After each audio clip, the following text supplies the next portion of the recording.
Hi, everybody. This is the Physics of Bitcoin show. This is episode number 34. Yes. Uh, and today is 9/24/25. Um, like always, we give a little bit of an introduction about the show to explain what it's about. So basically, it's two physicists, astrophysicists to be precise. Um, we are both PhDs in physics, um, and we had kind of interesting eclectic careers where we changed fields, and this gave us an opportunity to study how to apply physics to these new fields with actually very good results because physics very powerful. The approach from physics is very universal, and when you come to a new field from a different angle, many times you have like breakthroughs. um, this happened to me in my career, and same thing with Steven. Then when we discovered Bitcoin, we also, it was natural for us to try to understand Bitcoin from a scientific point of view, from a physics point of view, using some of the tools that we learn how to use and apply to many different uh, problems. And for example, we had some breakthroughs with understanding Bitcoin as a scaling phenomena. That is a recurrent theme in physics. But it's not just the only thing that we discover using this approach. We almost every week we have some breakthroughs, not really major breakthroughs, but some new insights in how Bitcoin works, in what Bitcoin does, using these tools, and we present them in this show. So it's a very unique show because it's kind of we are sharing with you on almost on a weekly basis these new insight, new discoveries, because Bitcoin is such an incredible, interesting subject that you can dig. There are so many things, so much data that we have access, hash rate, addresses, price, what happens during the cycles. That one could spend many years studying Bitcoin and find new things. So, and this is what the nature of the show is all about. Stephen, you want to add or Yeah, I just want anything to to say? say that we have been studying Bitcoin for many years, and we do keep finding new things. And it continues to fascinate. Absolutely. Okay, say this. We can introduce the agenda for the day. Stephen has a very nice agenda, very interesting topics. You want to go ahead, Stephen, and show the agenda and start to dig in.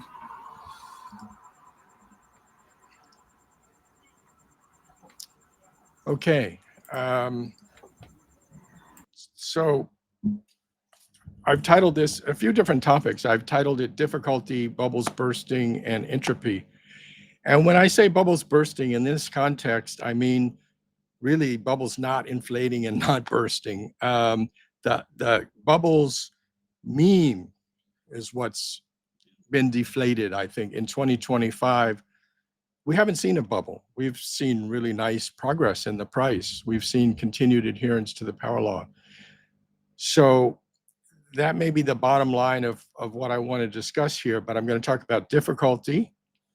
And this is like a motivating factor for that conclusion is how difficulty is involved and evolved, and also the entropy, both with respect to the difficulty entropy and the price entropy. But first, I want to say welcome to the Zeta hash era.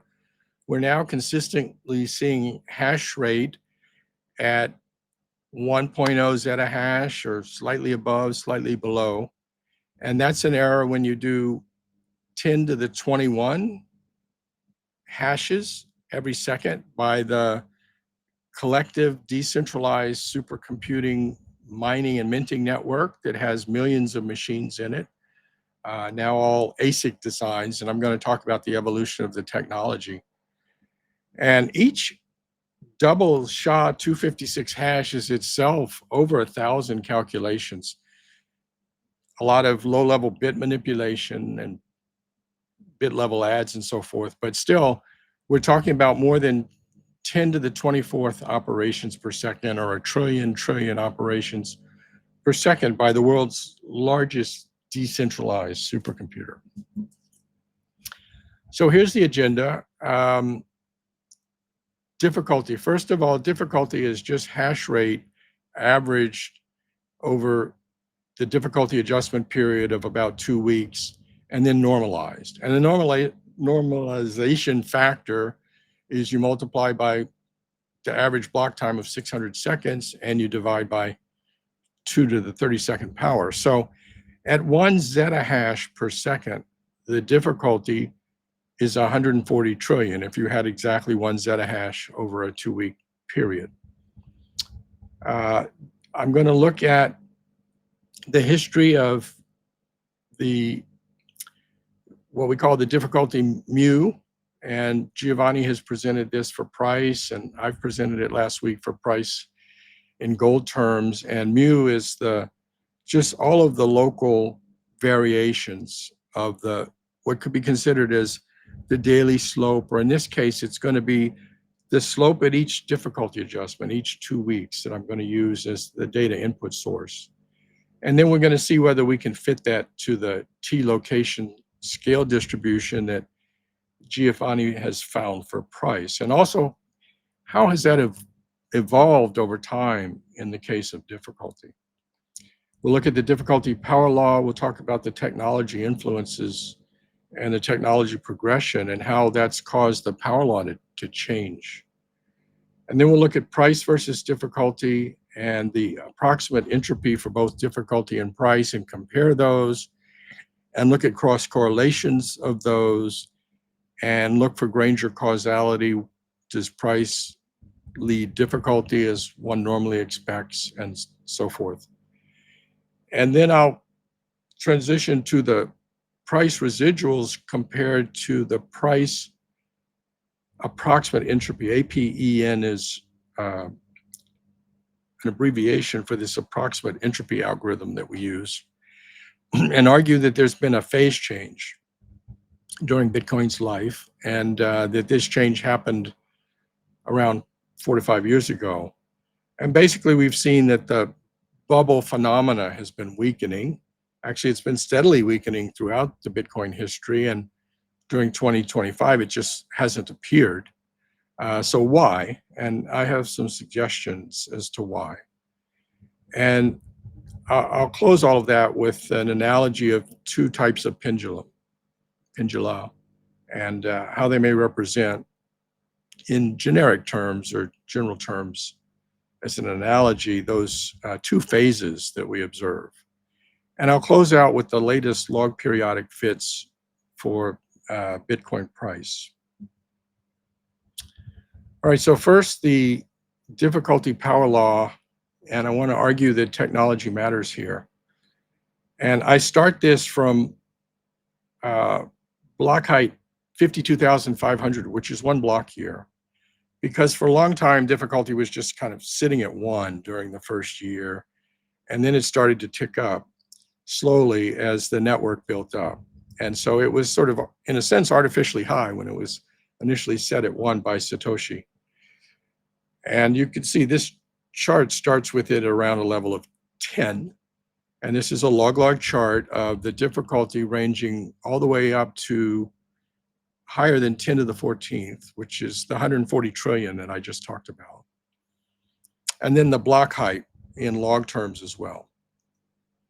And what we see is the first obvious little bump there is labeled GPUs. And that was a transition from mid-2010 and through 2011, moving away from CPUs for hashing towards GPUs. And there was some usage of FPGAs in 2012. They never really came to dominate the hashing.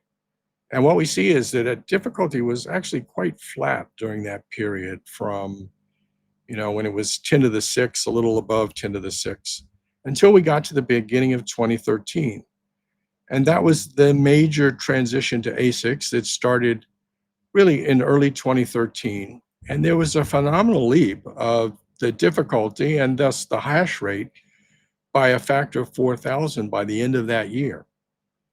And 300 of that factor came from the increased performance per machine that ASICs were delivering relative to GPUs. And then another factor of 10 came as more and more machines were thrown into the network. Now, the first ASIC technology was in rather wide line sizes of 110 nanometers. And at that time, the state of the art was 22 nanometers. So it was already lagging technology at the semiconductor level. And they were giving up on a factor of 5 in line size, which meant a factor of 25 in area, because these were new designs. They didn't have much volume, so they didn't have access to, and really a volume of price support to go get the latest technology. So they've been climbing that curve ever since, and they now have reached the kind of Moore's Law path. They're now at 3 or 4 nanometers for the latest ASICs. So if you fit this overall, whether you do it as an ordinary least squares or do it as a quantile regression, you get a power law index of 11.1, very high R squared of 0.98. So you have a bump with the GPUs, you have a flattening, then you have this very big leap with the ASICs. And for the first number of years, they were playing catch up on the technology front in terms of getting their line sizes down and therefore more area to implement. These ASICs are highly parallel, actually. They're doing many operations in parallel because they can customize to the SHA-256 algorithm. And then we see some flattening in the later years. And also we have this transition away from China to North America as the dominant location for hash power. So some flattening is evident. And now the price versus difficulty power law. And this chart, I've excluded the early years with the other technologies. So this is ASIC era only. So if we go from the end of 2013, essentially, where the difficulty was something like 3 times 10 to the 10th up to the present day, then the price difficulty relation is not a square root. It's about the 0.7 power of the difficulty. And again, that's true whether you use ordinary least squares or quantile regression. They both give about 0.73. And the R squared's good, 0.93. So a value here greater than a half is consistent with some flattening in the difficulty versus time index that we saw, especially since the third halving in the spring of 2020. If you invert the relationship, it would be difficulty going as price to the 1.37. That's just the reciprocal of 0.73. Now, if you had no technology advance at all, you would naively expect that difficulty would grow with price. In other words, if the machines weren't getting faster, but price were going up, people would add to the network and you'd reach a new equilibrium, roughly linear in terms of a relationship, adding machines even though there was no advance with Moore's Law. But with technology advancing, you expect that difficulty versus price to be steeper than 1, but it, in general, probably not more than the square. And so that's what we seem to see, that if you take it overall, you might get something like price squared. But if you just go in the ASIC era, it's more like a 1.4. Okay, now the analysis of the changes from difficulty step to difficulty step. What is the local slope, the fortnight to fortnight ratio of the change in log price, delta log P, divided by delta log T, where T is the age of Bitcoin. And that's our mu parameter. And so this is the scatter plot for the mu of difficulty. This started after one block year of age, 52,500 height. And then we've got 2 lines fitting through it. One is a rolling median, 20 epochs, which is about one human gestation period. And then we've got the cumulative median, which are the purple dots. So that's all of the history up to that point. And the mean for this whole distribution is 11.9. So very close to the 11.1 that we see if we do straight regressions. A high R squared 0.93. So then the next question is, does it fit the t-location scale? And it fits quite nicely.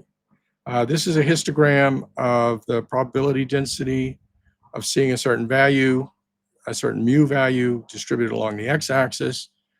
We can see that it favors the right tail because it goes to over 200, but it peters off after about minus 50 or 60 or so.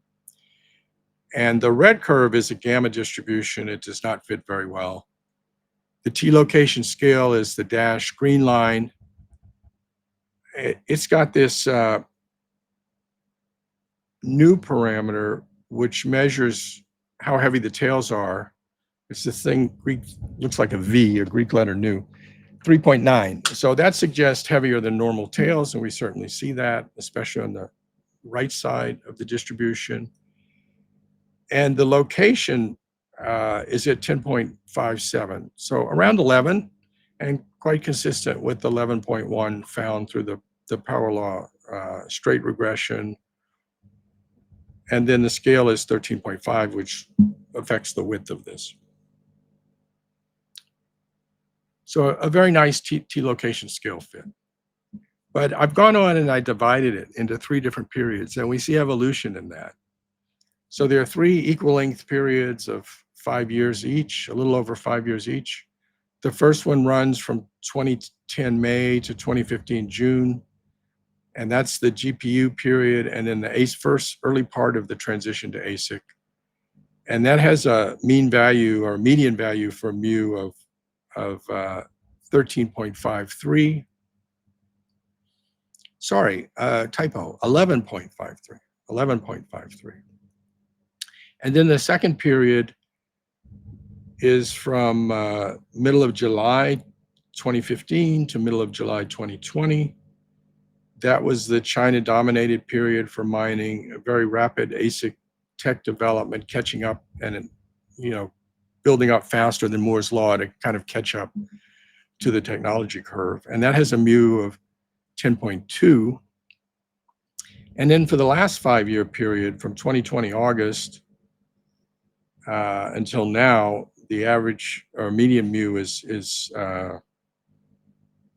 I don't know why I put 7.5. It's, sorry, the mu fit is 7.5. So the t-location parameter is 7.5, and the median value is 6.2.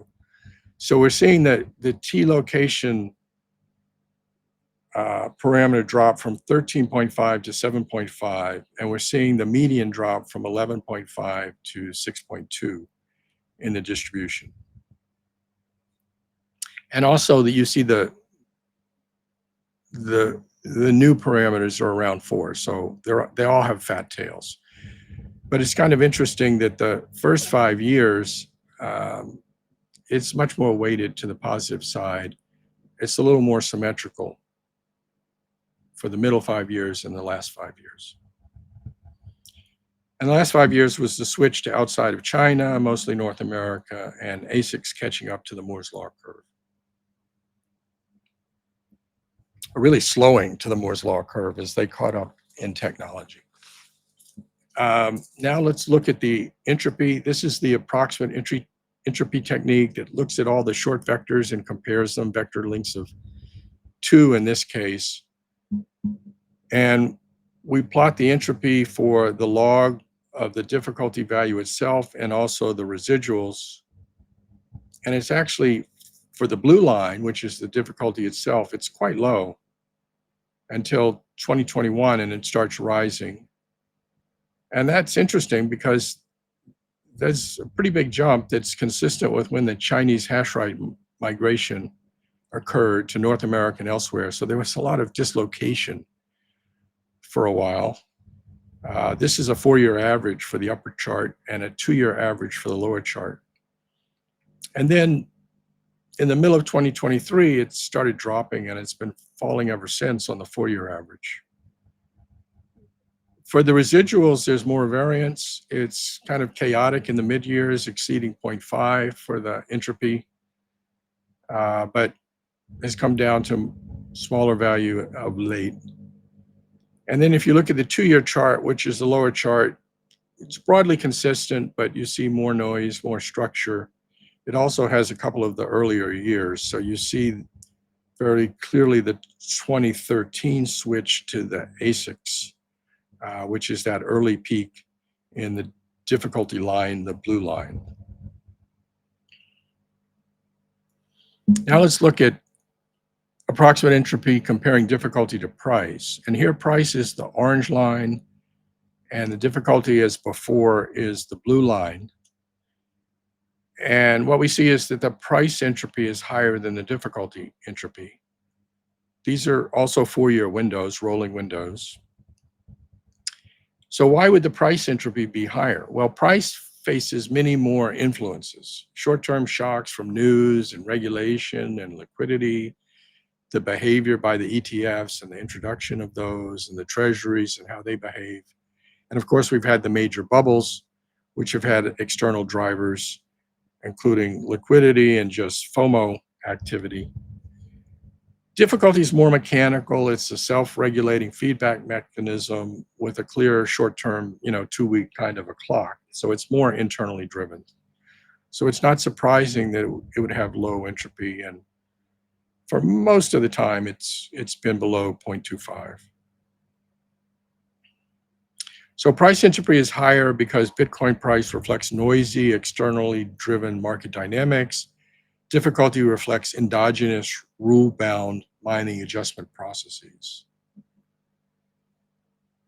Now we look at the leads and lags, and this is the cross correlation between those two entropies for price and difficulty, with different lead lags put in, minus or positive from minus 26 up to positive 26 weeks.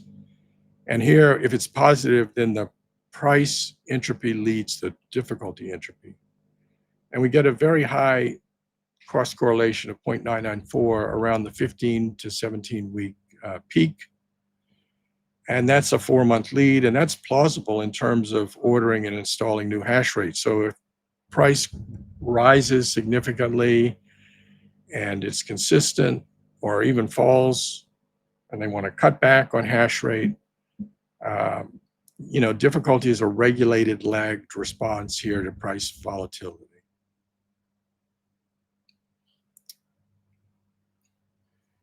Then another test is Granger causality. And this has price leading difficulty on the right-hand side with the blue line. It has difficulty leading price on the left-hand side with the orange line. And to be significant, the probability needs to be below this 0.05 line, which is labeled, and across the chart. This is a log linear chart of the p-value. The p-value is the probability of getting this sort of outcome randomly. So if it's less than 5%, you're saying, well, this is probably not random, something's going on, interesting. And it turns out that difficulty entropy does lead for low time periods, 1 to 5 weeks. It will lead the price entropy. And perhaps that's due to traders picking up short-term market chaos signals. And we've discussed this in the past. More typically, you have a lower value with the price entropy, and it's significant for a 1 week, but also for 13, 14, 15, 16 week leads. So again, this is a 3 to 4 month thing that we just saw with the cross correlation. So price entropy is also more associated with falling turbulent markets than with smoother bull runs. So if we were to see a rapid rise in the price entropy, it could be a warning signal for an unstable behavior with a bubble popping or some liquidation cascade. Fortunately, we're not seeing that right now. If the entropy is low, trend following dominates, and that could be an uptrend or it could be sideways. And this compares the price residual versus entropy.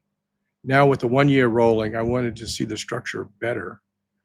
And we basically see two regimes. This dates from around 2016. And in the first half, we saw that the two series were anti-correlated.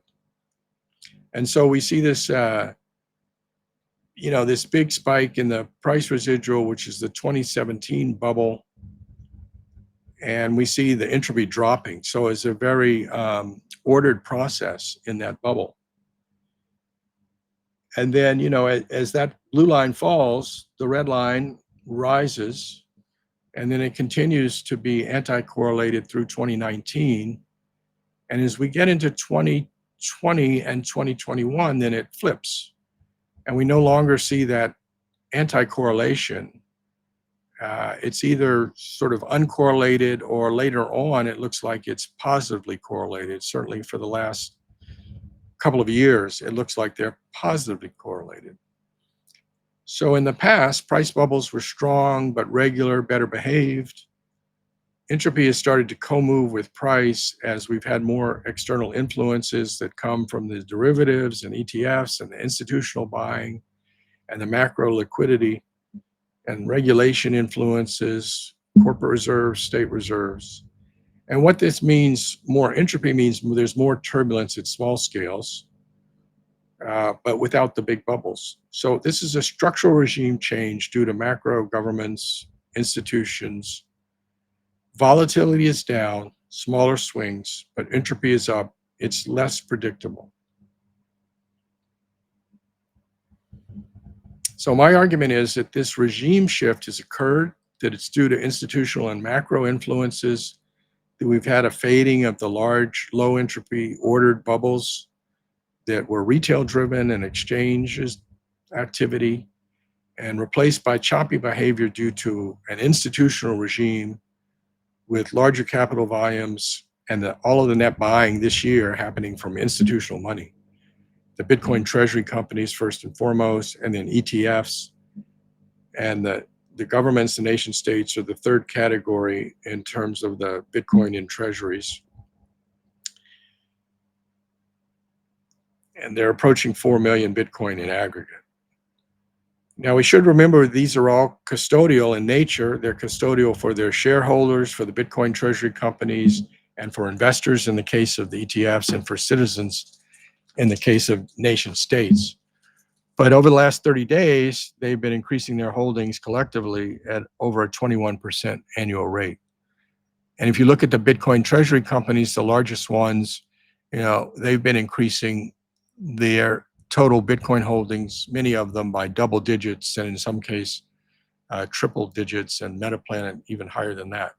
So the treasury company holdings have been growing as something like the fourth power of Bitcoin age in the past several years, at least for now. That will have to break because there's a limit on what they can acquire, but right now that's holding. So the physics analogy is between a periodic behavior or chaotic pendulum. So a single pendulum, a simple pendulum, we know that has periodic behavior. It's low entropy, but it can swing broadly, so that's high volatility. A double pendulum can exhibit chaotic behavior with high entropy, even though the swings are smaller and lower volatility. And I've got a little video, which I think I have to go out of to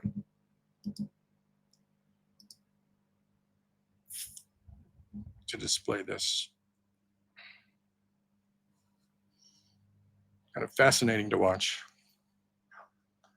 So Bitcoin's market dynamics have evolved from a low entropy, high amplitude swing into a higher entropy, lower amplitude chaotic pendulum.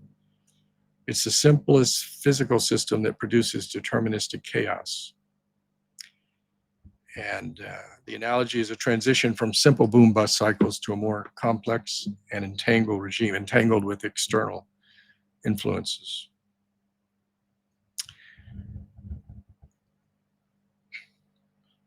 We could all watch this for a while, but we have limited time, so I will escape out of there and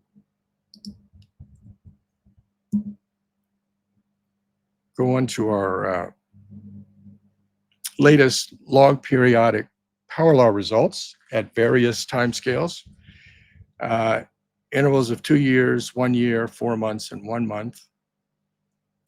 They're broadly consistent, but the price level has come down and the time has moved in for the longest of these, the 2 year. Interestingly, it's moved into November 25th, which I think is a very special date to Giovanni.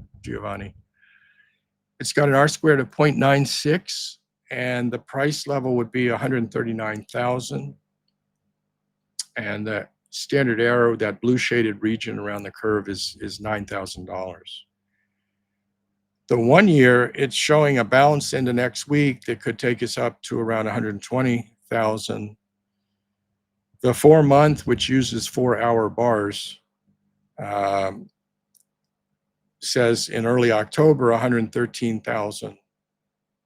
And the 1 month shows a downdraft that would occur in late October at right around 100,000. So if you plot those 4 price points, they're suggesting a weak October, that we fall through, the first several weeks of October, and then, rebound from there as we go into November and could recover as high as 138,000 or so around the end of that month.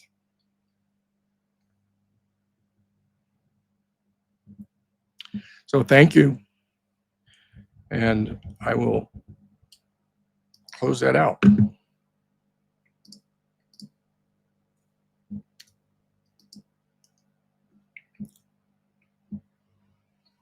You have comments? Yeah, great. All this looks very good. So if can you bring back slides where you say there are 2 different regimes, that we actually.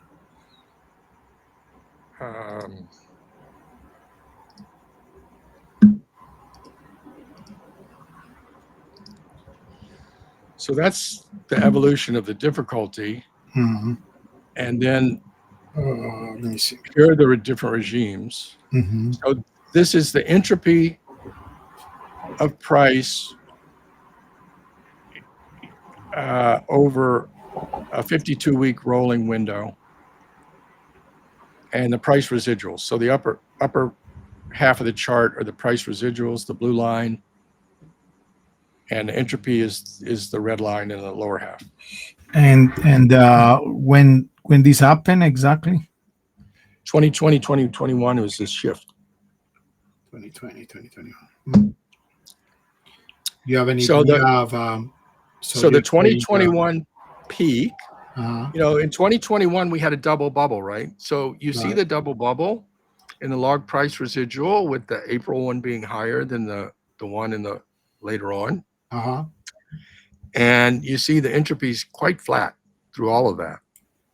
So it is not anti-correlated as it had been in the 2017 bubble, and as it had been in the middle of 2019, and as it had continued to be in early 2020. But now, as you get to the end of 2020, the anti-correlation evaporates. Yeah.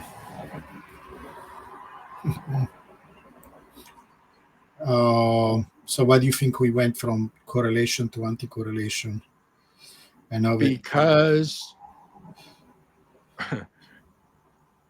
Because institutional money was coming in. Mm-hmm. And why that will create an anti-correlation? Because institutional money and macro influences, first of all, there are many influences, right? Right. So you had the availability of not the ETFs, but the trust, the GBTC trust, which dates from around this time. You had the derivatives, the ability to trade on the CBOE, right? So institutional money, CBOE or CME, anyway, in the futures market, you could trade. So you had institutional money coming in to those vehicles. You had liquidity influences mattering more. And you had the regulatory regime starting to shift around that time. And the corporate reserves began in August 2020. Yeah. August 2020 is when strategy shifted its strategy. Yeah. When strategy became strategic. When micro went macro. Right. Yeah, it makes sense. It makes sense. Sure. Good. So it's interesting that, in fact, those were the early days for institutional influences. But then, as we got into 2024 is when the ETFs got approved. Right. So there was kind of uncorrelation for 2021, 2022, and 2023 actually looks a little anti-correlated. But by the 2024, when the ETFs kick in, we became positively correlated, mildly. Right. Sounds good. Yeah. Makes sense. It's very good. And this shows how this type of more detailed analysis using more sophisticated tools can pick up these things. With normal indicators, the normal TA analysis cannot do that. Right. It's very powerful. Okay. We can go back later and see if there is any question. Or we can do something different. Maybe see if there is a question related to what you just presented. I don't see any related to this. I'm not seeing anything in the chat. Huh? Yeah. Okay. So I will go ahead and make my presentation.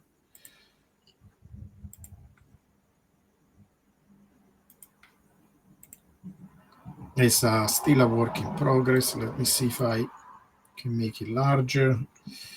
The last few times it worked, right? Whatever I was doing, it helped with. What about this? Does it look better? Looks good. Okay, good. All right. So I'm continuing this idea, and at a certain point, I'm thinking almost like to create like a multidimensional distribution, to see how, because you can do a one-dimensional distribution, but maybe we can do a two-dimensional one at least and look at price versus addresses, and hash rate. And one time I did, I don't know if you ever saw this 3D graph of a 3-power law, right? Hash rate, price, and I want to do something similar with these distributions. Anyway, so this is the latest, and there are two type of addresses with, in fact, many type of addresses. We could create different cutoffs, with different balances in the wallets. We can look at the active addresses, and so it are all different ways of understanding these addresses. Addresses are important because we could use them as a proxy. It's a rough proxy because, we don't know exactly how many Bitcoiners are there. One could take some estimates from exchanges. Now we have also the ETFs, but it's good actually that there is no a way of tracking down how many Bitcoiners, right? Because it will require some kind of signing off, right? I have Bitcoin, so it's good that there is some level of anonymity associated with this, but it's also nice to have that information. And I think addresses do a good job also because, there is an objection often, well, one person can have many addresses. It's still going to look as activity, right? This person is doing something. And anyway, if we look at relationship, even if there is some kind of a multiplier, right? Let's say, okay, in average, how many addresses a Bitcoiner is using, right? Maybe whatever, 5.3. Okay, when it's just, this quantity is nothing else and user times a multiplier. And when you do a graph like this, it doesn't matter if it is a multiplier. So it's still, I'm trying to make the point that is a very good proxy for activity in the nectar. And so if you do a graph of addresses versus time, and you do it in a log-log plot like we do with everything else, you see this curve, the black curve, hopefully is clear enough. And then the best it's not an exponential because it looks curved like always in a semi-log graph. It is or log linear graph where you take only the log of a y and keep of a time linear, and it looks like kind of like a straight line. Now, one could argue that maybe there are two regimes. There is this regime up to whatever this thing happened that is associated with one of the bubbles. I think the one in 2017. Something happening to Bitcoin is something that needs to be explored. Some big changes happened to in 2017. Like one last time, for example, we saw that for the price, this quantity sigma, that is how spread the distribution of these slopes are, change basically at a jump. It started to, well, it went up slowly just before 2017, and then it stays stable after that. So there is something important happened to the nature of Bitcoin, of how Bitcoin behaves in around 2017. So one could also argue, well, it seems almost like this was pretty straight and you kind of follow this red line that is the best fit of all the data. And then, there was this increase, there was kind of an explosion of these addresses, and then some regime change happened. And here you see another straight line with a smaller slope. That could be an interpretation, and I want to explore it. I want to see if I can make two models with two different power laws. It could be that somehow it was like a phase transition, and it's still scaling up, but for some reason the scaling is slowing down. It doesn't have the same steepness than before. Usually I don't like to do that because it makes the model more complicated. It's better, it's nice if we have one single straight line. If we see that this doesn't recover and it goes back, one reason not to do that, one could say, well, see here accelerated, then it decelerated, maybe it's going to accelerate again. We will have to see. If that happens, maybe we can stick with one power law. Otherwise, maybe it's better to split it in two, like in two different regimes. Something that we can explore. Now, the method of a daily slope actually help us with that because it doesn't marry itself to a particular slope. It actually it assumes there is some kind of scaling process, and then it calculates the n.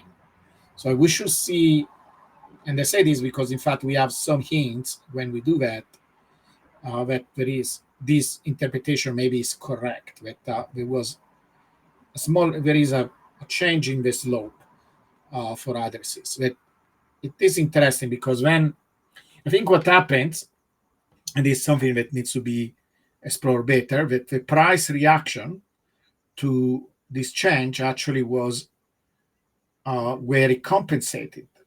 So we are going to study this change better in the next few weeks, because I think I noticed that somehow if you do price versus addresses, you see a compensation of that, where this ratio between price and time then kind of stays the same, because we always say that basically what we see in price versus time is nothing else the combination of how addresses are growing in time and then how the price reacts to addresses.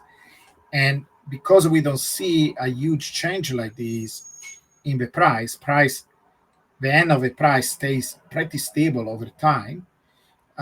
Is the only interpretation is that then, if this is correct, that there was a change here, is that it's compensated by a change in price versus addresses. But I will try to make a case for that next. I see some hints that is the case, but I will try to make a stronger case for that next episode. I will explore that. Now, let me show you the next graph. It is not this. Sorry for that. Okay, so this is, we usually start from here, right? We show how the addresses change in time, right? So if I take, in this case, we are showing the log. So I take the ratio between addresses today over addresses yesterday, right? So the percentage change in addresses. I did this for price, I did for hash rate and so on. For price, I can show you a graph. I want to remind you how that looks for price. For price, it looks, now, well, here is messy. And I didn't take an average, so I need to redo that graph so you can see it better. I think actually I have it here. So if you take the average of a change, right, basically what is called the returns of a price, and there are oscillations because of the bubbles, right? Here there was a big bubble, so it kind of deviate. And so here this quantity, it's a yearly average of a returns, of a daily returns. So it will peak here during a bubble, and then we will go down and have a minimum local minima at the lows when we have a cycle lows, okay, here. But in general, you see, it seems it is going down, right? So not just the peaks are going down, but the entire curve goes down. These are the declining returns that you will expect if we were dealing with a power law, because we say this multiple times. Most assets are exponential, and if you did this graph, in fact, maybe next time, because we are exploring this topic, I will show you how this looks like for SP 500, for gold, etc. They look pretty flat because most of these processes are exponentials. When you have an exponential, the returns look flat. They are constant in time. Now, of course, they can oscillate because there are also microeconomic cycles for the stock market, etc. So we will have peaks and lows, but in general, they look flat. But it doesn't for the price, right? And then the entire point of looking at these daily slopes is if we divide by this quantity that is a log of t plus 1, where t is the age of Bitcoin, over t, the age of Bitcoin in days, you divide by this quantity that is a mathematical quantity, right? It's a deterministic quantity. Then this curve that is changing in time becomes stable in time. But you see now it's oscillating around a stable value that is actually the global slope, that is 5.9. So this is really cool because now you found something that is stable in time. And then you can look at these statistical properties like the average. You can look at this is why we do this distribution, the T location scale, because then we can study how big the tails are, or this. It doesn't. First of all, we can determine. It's not really a Gaussian. It's a more complicated type of distribution that has very big tails. It's very interesting to know. You can even characterize these tails as a function of time. You can characterize how spread of the curve is. So you go deeper in characterizing this power law behavior, right? So we go beyond just drawing a line where, okay, you can calculate the R square, maybe you can calculate the deviation of the residuals. It's similar, but I think this is deeper. It goes a little bit deeper in the properties of Bitcoin, and you can use it.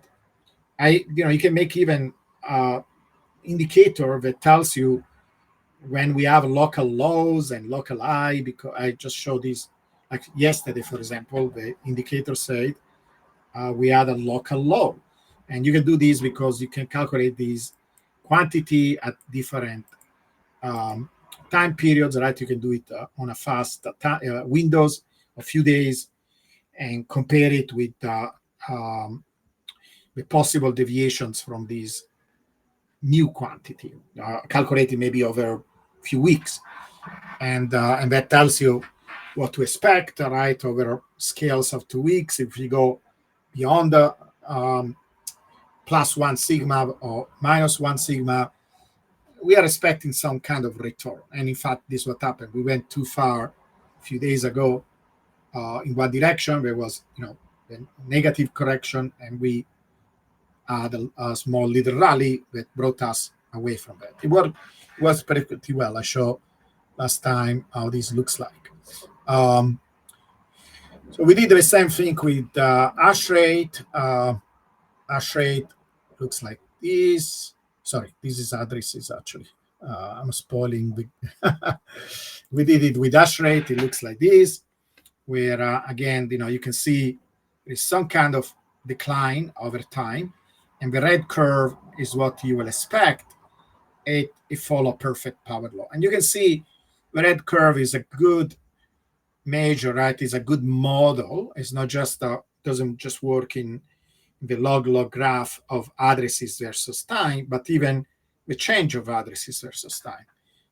It's a good representation. Like even just with your naked eyes, it looks like it kind of models pretty well how this quantity changes in time.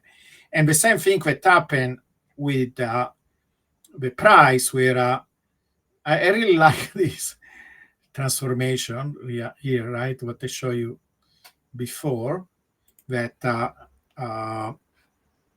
if you divide by that quantity, then you get something that is flat.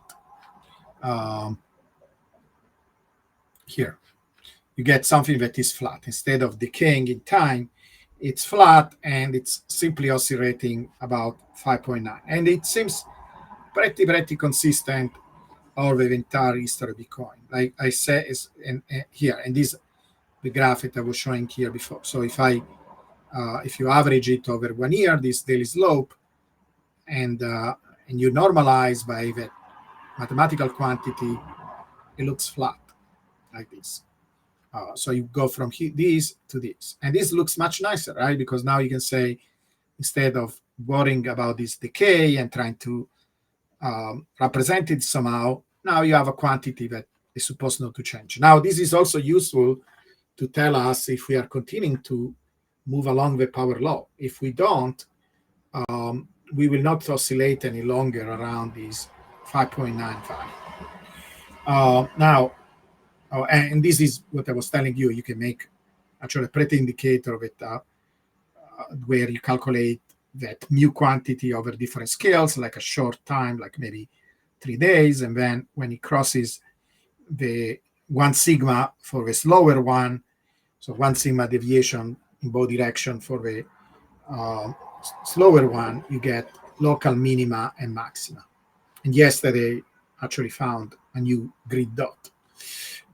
Okay. And like I said, this is now I'm going to show you how this looks for addresses, right? I just show you the power law for addresses, how this quantity, that is a change in addresses, looks when you plot it. It looks like this. It looks a little bit different. Same thing, like these values are high.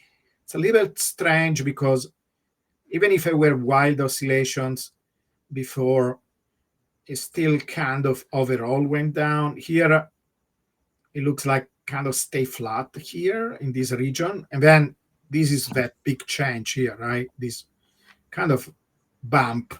So, question about that. Yeah.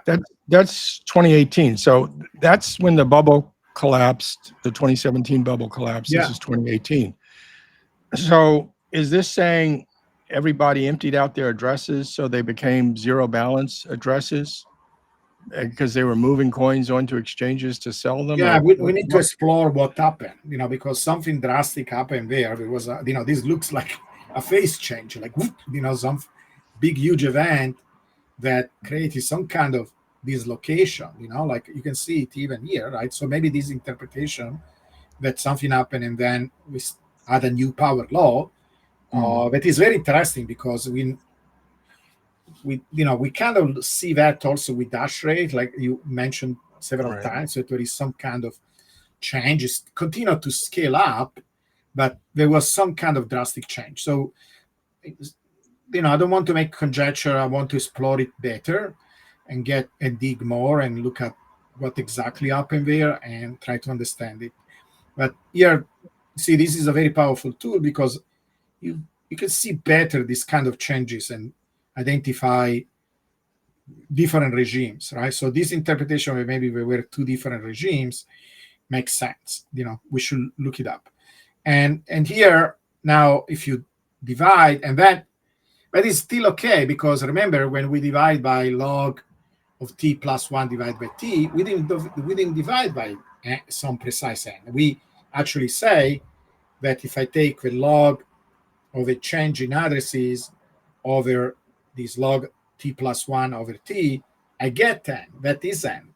So it's the local n. And so if n changes, we should see a change, right? And you kind of see here, I didn't do yet the moving average, but you can see here also with your naked eye, it's kind of flat here, right? Then there is this big change exactly at that time. And then, bam, it went down to this level, right? And then it stayed stable from here on. So there was a change, right? It seems that there is a change. That is interesting. So we could fit this data up to here, calculate what the n was there, the average n. Now, the average n over the entire data is 2.5, something like that. And the global slope is that I'm drawing here is 2.7. So it's so probably what happened is it was a higher slope here, maybe bigger than 3. And here it went down a little bit lower than 3. But this needs to be explored. With your naked eye, I'm going to do a moving average. I'm going to divide the data, calculate the average. We could, in fact, if you are patient for a second, I could even try to calculate it on the spot just to give us a feeling. I can do it. I can calculate. How did I call this quantity? Just a second, because now I'm curious myself. I was working on these in the last few days. I dissolve the progress I did so far, but let me.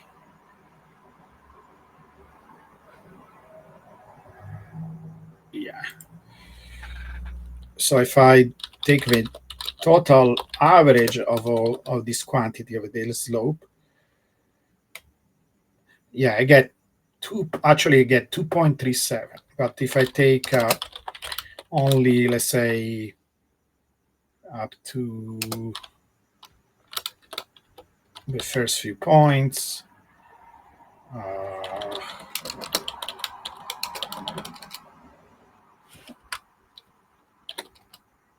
yeah, it's like 3.2. So it was higher than 3. That is this is usually what we say. And if you do the one single power law using regression, you get 2.7 as your slope. So it's possible that we were going above 3 in these. So you just calculate. It seems that is the case. We had a higher slope here, and then it went down. You remember that paper that Didier Sornet wrote about the behavior of small balanced wallets, medium and large wallets, right? The one about you show that actually there is a power law for holding times. That one. I think that was part of what he showed. Right, he showed many things. Basically, we know, and he showed that the smart money, high balance wallets, right. Take a little bit off the top, right? Yeah, at the peaks, and the small and medium wallets buy and sell at the wrong time, right? Mm-hmm. They behave as dumb money. Now, with you couple that fact that we know that the power law is steeper for the smallest balance wallets than it is for the large balance wallets. Yeah. What we're seeing here is a shift from between dumb money and smart money. Yeah. So the And dumb and money then and with then the like steep I was slope is saying, selling to the smart the money with the price. Yeah, shallower. correct. Yeah, And now the yeah. price. I was saying the reason why we don't see that change in price versus time is because the reaction. So here, this that is a very beautiful interpretation. So these are so basically we are switching to kind of less casual investors. These are smart money, big wallets, big investments, and that growth is lower because it's not. It's kind of like maybe they are not all whales, but let's say they are dolphin and Mm-hmm. above, Mm-hmm. and that growth will go slower because there are not many of these people, you know. And we already showed that in the past. I had a graph that showed the different wallet balances and how fast they are growing. They are slowing down. What happens is that the price reaction, that basically the Metcalfe law, becomes stronger. Instead of being just two, it goes to 3, 4, 5. In fact, I remember when I did this graph where I show price reaction, price versus addresses for the large wallet, it was all the way to 5 for the largest wallet. So it is still compensated, right? And we will show next time. We can do price versus addresses and show there was a shift here where the Metcalfe law became stronger. When here it was weaker, it became stronger. Like for stronger, I mean higher N. And then the two balance, because that was the result also of that graph. Do you remember I did that graph? In fact, I think I have it somewhere here. But, do you remember that graph? Or, some time ago I did that, Stephen. Yeah, it was this one. Which graph? I did this Yeah. graph where I Oh, have okay. Yeah. different cutoffs of All right. different cutoffs of a wallets, right? I look at shrimp, crabs, dolphins, whales. I should have written here what are the cutoffs, but I think I went, 1 Bitcoin, 5 Bitcoin, 10 Bitcoin, 100 Bitcoin, and so on. And you can see what happens, right? If you look at how addresses versus time goes, it's basically the same shape. You see this exactly same shape of the graph, but they are becoming less steep, you know. But this is overall, right? So it's possible. In fact, you see actually how that bump became smaller. It's probably because it's phase transition, it was less, right? Because you have more of these guys, basically. It's kind of a continuation. That is your interpretation, right? The phase transition was less violent because basically we are having more and more of these big, large wallets, right? While here you had more retailer. So basically, this is what you're saying. We see less retailer, right, as we go in this new phase. Basically this is what you're saying, right? Mm-hmm. And so you can see how. See, these are the sloping times, right? For the large wallets, they became smaller.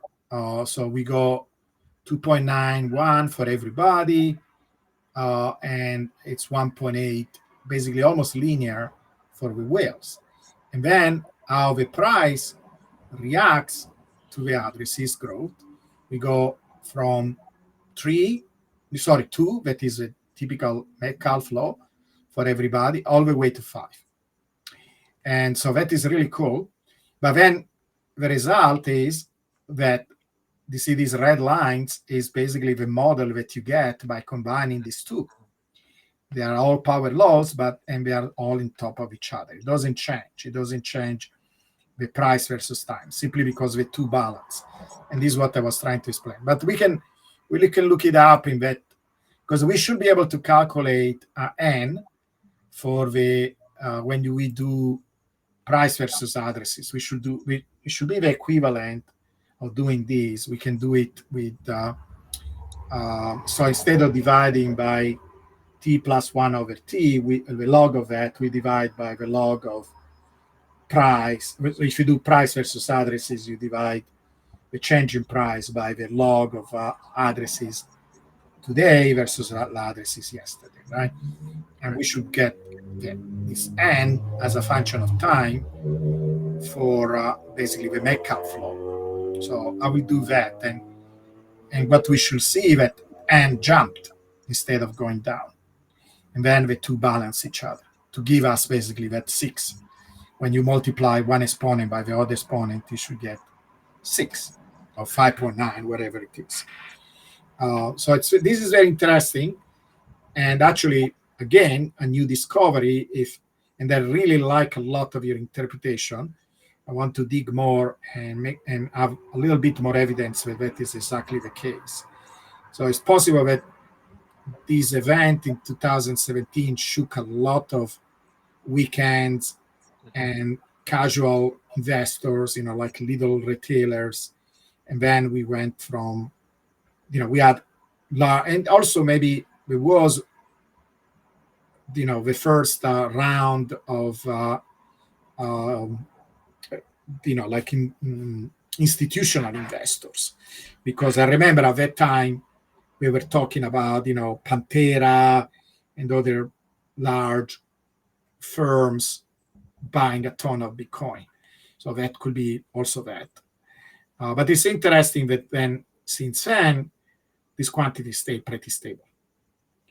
That is really what I love about this quantity, because it tells us if there is a change in the power law, and it would, if we didn't follow power law, it will not be stable in the first place.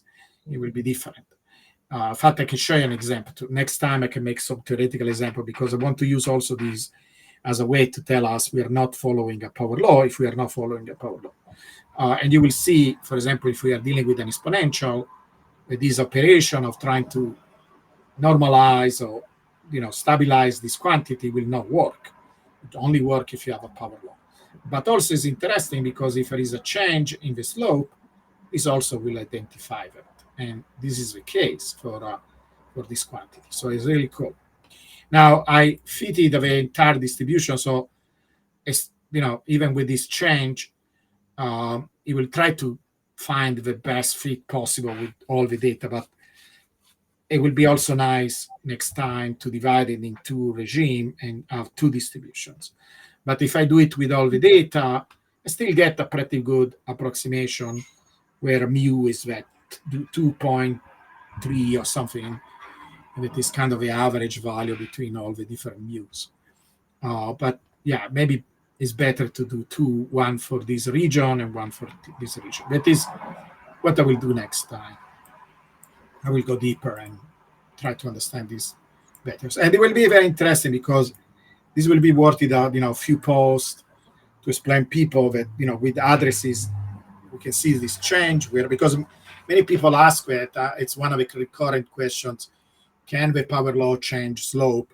Now, many people are hoping the price power law changes slope.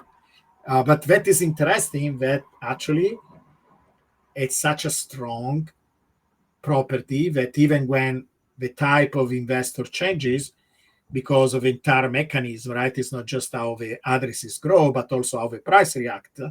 The two balance each other. That is, again, one of these things that only few people know, but if you look into it, it's really a beautiful, powerful idea that these two things kind of balance each other in the end, right? That the system wants to keep stable, So the way that, because it could have reacted in a different way, right? It could be, I react strongly, more. Yeah, it does, but not in a way. Why does it want to balance in the end? Why? Right. That is really interesting, right?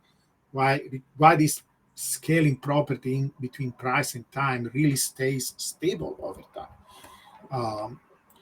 Even if, because this will be a very strong proof. I thought that dividing the wallet in many different sections, it is like an underrated result, which should have been discussed more. More people should bring it up and say, well, look at this, it's so cool. It's kind of ignored by the majority of the community. This is why we need to write all this paper. At least we know that, okay, we publish the paper, it's fair, maybe is still ignored, but it's a place where people can find it.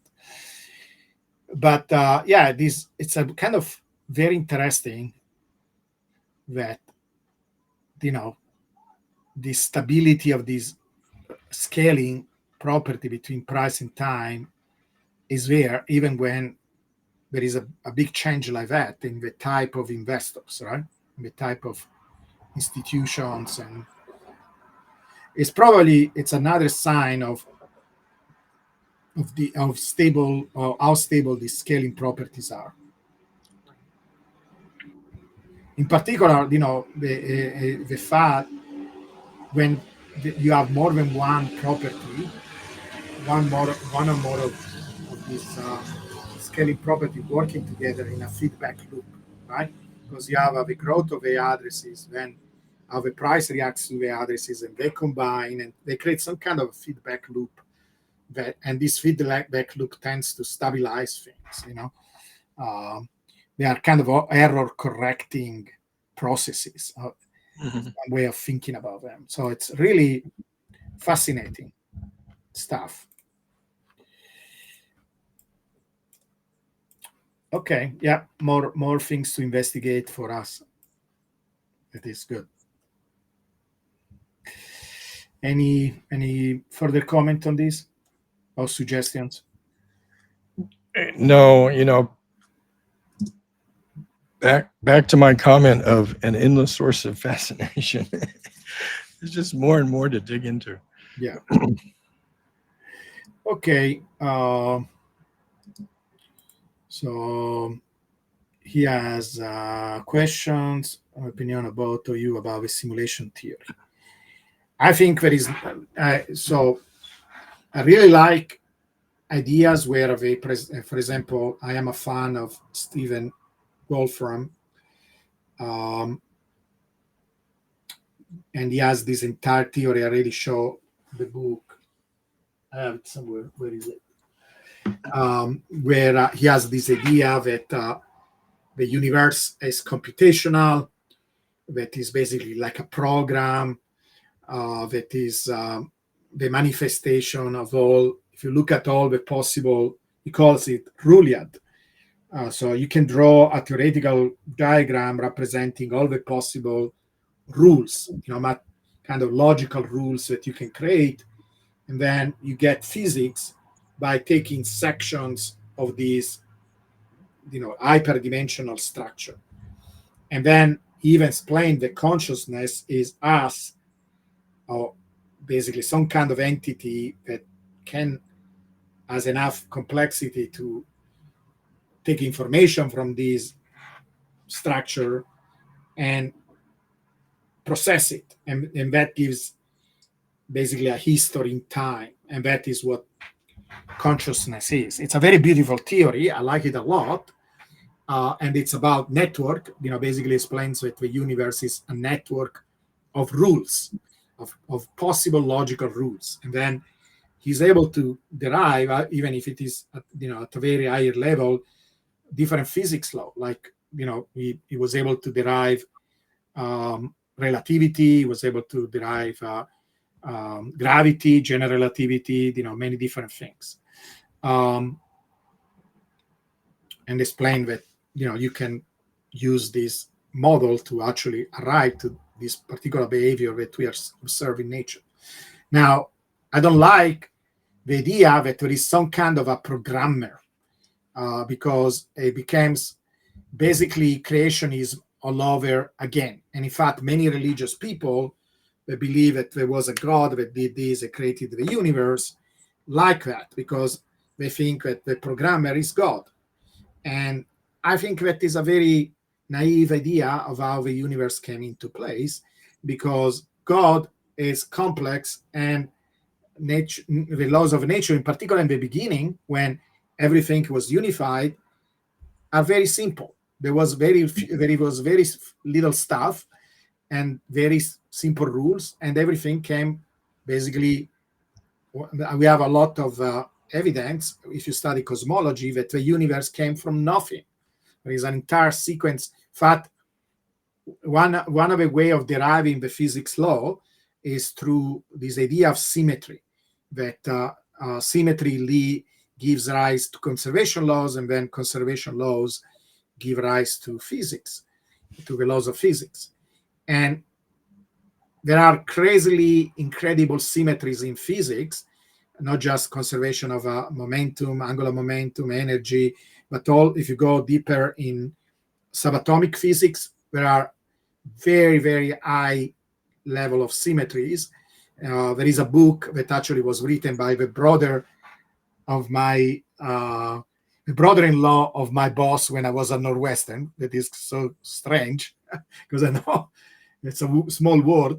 The author is Z, a physicist called Z, and he wrote this book called Fearful Symmetries. And the reason why we all have these symmetries, because think about what is one of the most symmetric object that you can ever imagine. Nothing. Nothing is very, very symmetric. And basically, what we observe in the universe is nothing with a small little of symmetry breaking. You broke a little bit of that symmetry, and you got raised to everything. Just to give you another example, if you calculate the total energy in the universe, you know what is that number? Zero. The positive and negative energy cancel each other. So there are a lot of clues. The universe is flat. That is what you will expect from a universe coming from nothing. The universe comes from nothing.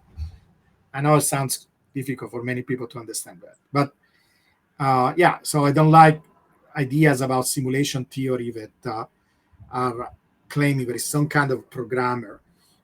Is very different, I think, from the idea that the universe is programmatic. It's basically kind of like a program, but it kind of written itself by basically exploring possibility in all the possible rules in the universe. I like that idea. And there is this idea where there are many universes where the laws are basically other type of combination of the laws of physics that will not support life. It's called the entropic principle. The only place where we could be is a place where actually, if you have many different possibility and combination, right, you will have billions of possible universe, trillions of possible universe. The majority of these universe don't have life.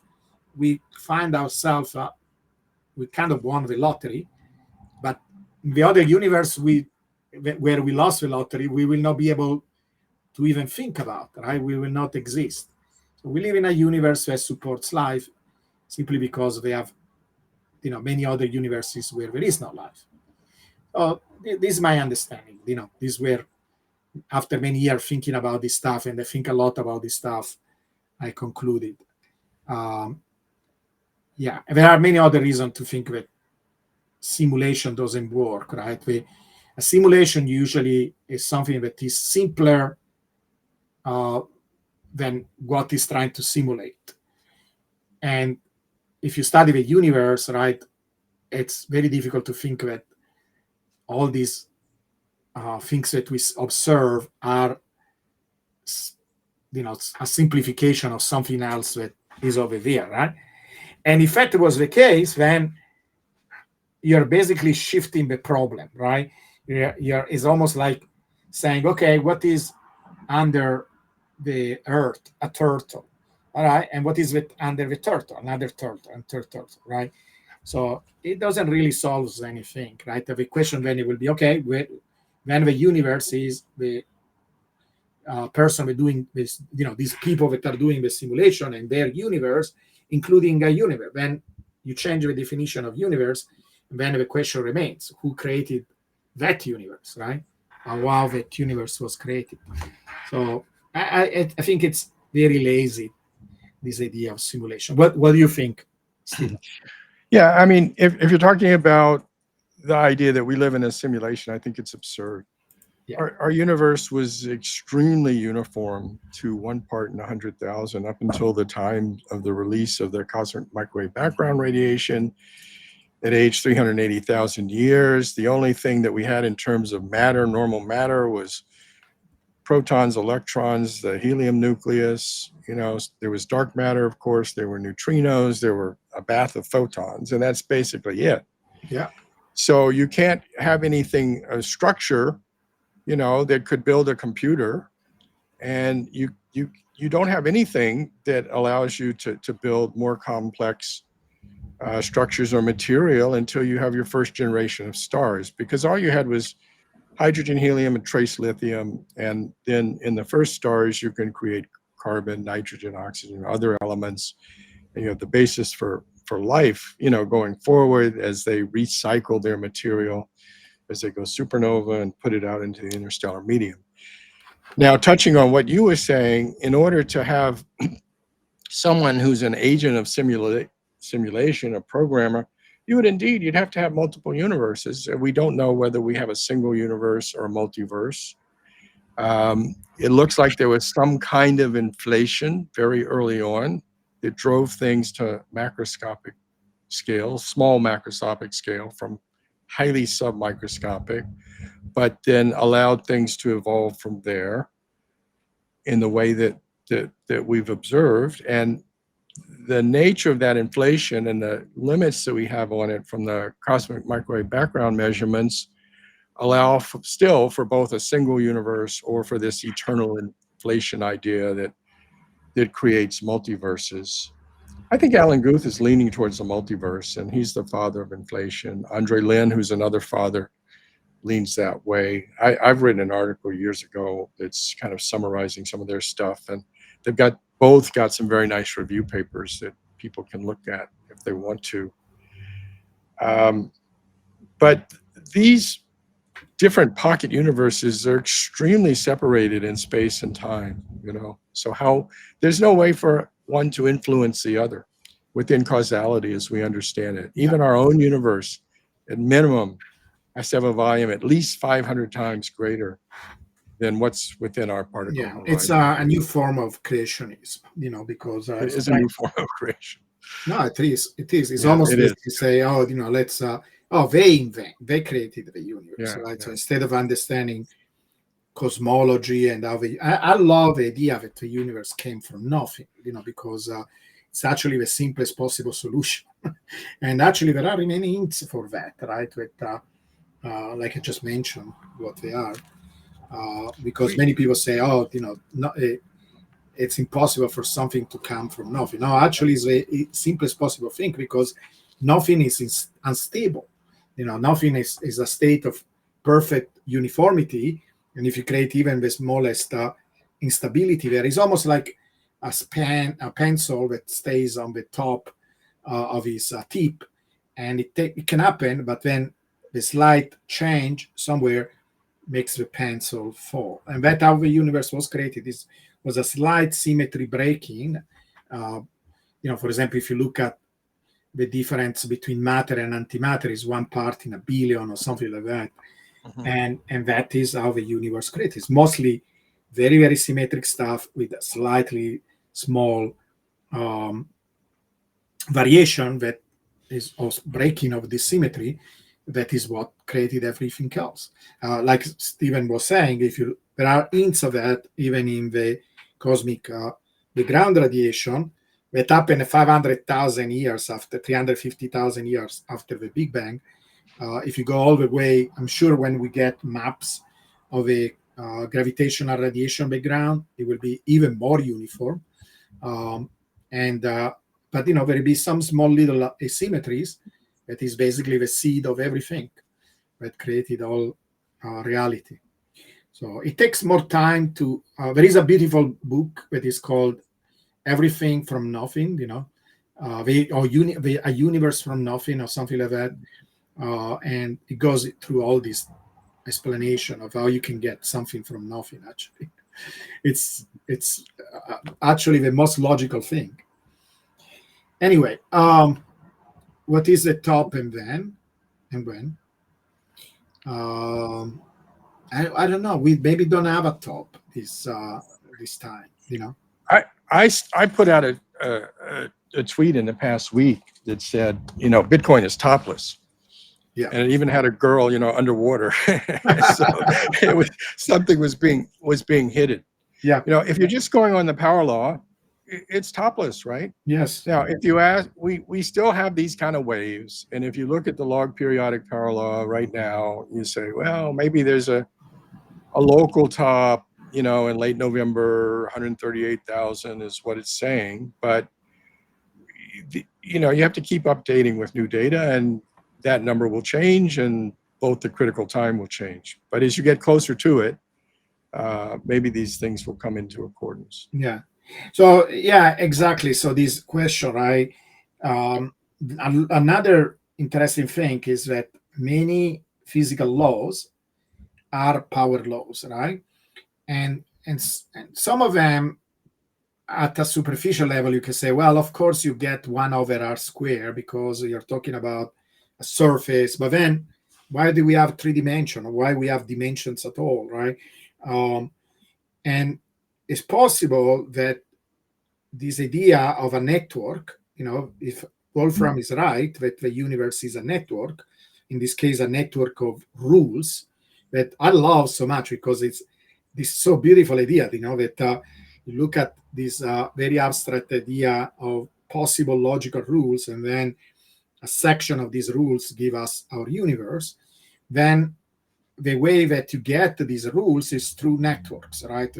You have basically different points in this landscape represents states of these rules, and then the connection between the states, and so the network that are developed from these connections, it's the universe. So it's a network, and then from these, then you will have a lot of power laws, because some of these networks will have nodes that are basically kind of like this idea of a preferential attachment. There will be nodes that are more relevant than others, and then power laws will be very derivative. They will come naturally from these connections, because the networks tend to show power law basically properties.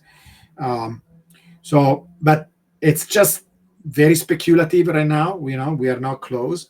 It's also true that physics is kind of stuck. You probably have heard, if you look at the foundation of physics, we are doing many progress in, the more applied type of physics, like materials or even astrophysics or many other fields where it's more applied. But if you look at the foundations, we did a big, huge breakthroughs in the 30s. Then after the Second World War, there were more breakthroughs, in the 50s, in the 60s, new particle discovers, the big. But since the 80s, we got kind of stuck. And, maybe this new way of thinking about the universe as a network, maybe that could be the next breakthrough. One possibility why we got stuck is that basically we reached our cognitive limit of what our human brains can do. But now that we have AI, and if we merge with AI, then this is when maybe we start to really go again deeper. I want to demur. I want to say we're stuck because we're limited to 14 teravolts right now. Yeah. I mean, we just cannot explore the space beyond what we see at the Large Hadron Collider. Yeah. So we're stuck with the standard model of physics, and we have not been able to find what the dark matter particle is. We haven't even been able to completely prove that there is a dark matter particle as opposed to, some small modification of gravity, right? And we got stuck because everybody went into string theory, and that's where what you say is relevant, that yes, our cognitive limits for string and membrane theory are highly problematic. Yeah. But we can't test it against observation. Yeah. So there are two ways out. One, we became galactic civilization and make an accelerator as big as the galaxy. That is not impossible. Or maybe we throw stuff inside a black hole and see what happens, and all kind of things like that. And that will require us evolving and going in the future. Or again, if we are more intelligent, maybe we can come up with a very, very clever tabletop experiments that can still probe these very high energy fields. Right now it seems inconceivable, but maybe there is a very, very clever way of doing it. But yeah, it will be exciting anyway. So it's cool when there are still things that we need to explore and understand, right? It's no we know a lot. What people don't understand is that the standard model that we have right now of physics can explain 99% of what we observe in the universe. But well, Everything but dark matter and dark energy. that quantitatively are actually 99%. Everything but 95%. Okay. Yeah. Okay. I take it back then. Yeah. But I mean, the other thing we're stuck on is we have no quantum theory of gravity that, I mean, we have ideas and proposals, but we don't have one. Too many proposals. Demonstrated. Yeah. Anyway, physics is beautiful, and we live in a very exciting time. And Bitcoin is part of that future, and is going to help AI. By the way, I started to see a few more articles where people were saying Bitcoin will be basically the fuel for AI. They will exchange AI will exchange Bitcoin. Different AI entities will exchange Bitcoin. So maybe we see another change in that slope when the AI start. If a new investor is AI entities, and this could be literally billions of them, so it will be really interesting. What do you think about that? AI using Bitcoin as a mean of exchange and rewarding. Oh, that's what's going to keep us on the power law, because we will saturate with the number of the internet already saturated a few years ago at 5 billion users, practically everybody. And I've been talking about this for years, actually. Bitcoin will be the currency of robots and AI. There's no other obvious alternative, including stable coins. I mean, yeah, there'll probably be some stable coin use, but sats are the way to go for a bunch of reasons, right? You can have very small quantities. Yeah. You can attach information to sats. That's right. I always say when people mention scarcity and Bitcoin, I don't like. One day we need to have an episode about it. I don't like to think in terms of scarcity. It's really what drives the price up. It's this growth of these addresses. The fact that more and more entities participate. And the nature of the entity can change, but the scaling property are staying there. They are very consistent. In particular, how they manifest in terms of price and time. That is unbelievable. This also leads to this question. So, look, there are many nights where I go to sleep and think, is this idea, of scaling correct? You're taking a big bet. Many people don't even understand the claim, right? I'm really, really saying that this is a fundamental property of Bitcoin. It's not like a fluke, it's not like some kind of a model. I hate that idea, that word. It's much more than that. Right? The initial regression was there as a kind of discovery tool, and then once you realize what this means, that Bitcoin has the scaling property, then it becomes something deep. It becomes like, okay, Bitcoin is like a natural phenomena. It's really different from other assets, as its own internal mechanism. Is what the physics angle brings us. We are focusing on how, not just how, but why, and the mechanism behind. So there is something fundamental on how Bitcoin is growing that will make it continue to grow. If there are entities here that are interested in Bitcoin, and we just mentioned beyond the human beings, and we are not even a portion of all the human beings that can participate, and now we are adding AIs, there is basically an unlimited amount of joining the network, right? Of basically adoptability, if that is a word. There is an infinite amount of adoptability. And what we have shown is that is the adoptability that brings up the price, nothing else. Now, the fact that there is a finite number of Bitcoin has to do with making it a perfect ledger, And at a certain point, actually, we can dedicate a show. I have this idea of a triad, what I call the Bitcoin triad, and the fact that Bitcoin is a ledger and a perfect ledger, and for that you need a finite amount of coin, at least coin. You could even have slightly growing coins, but why make it complicated? Just make it fixed, and it's a very elegant solution. Exactly like the total energy of a universe. You can have an entire universe with a finite amount of total energy, and in fact, a zero amount of energy. The important thing that you have, every time you have positive energy, you have negative energy, and that is a ledger. It's like a ledger. The universe is a ledger that keeps track of the total energy available.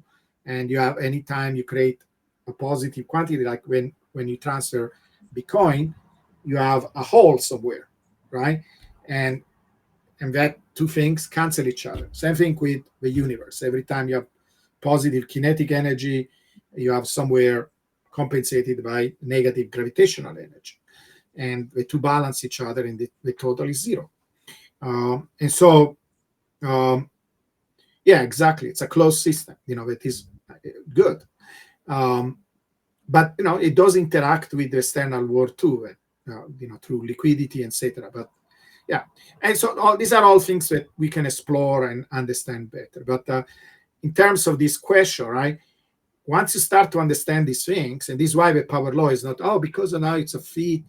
Many people say, it's based on the past. So the fact that we did this in the past doesn't guarantee that it does it in the future.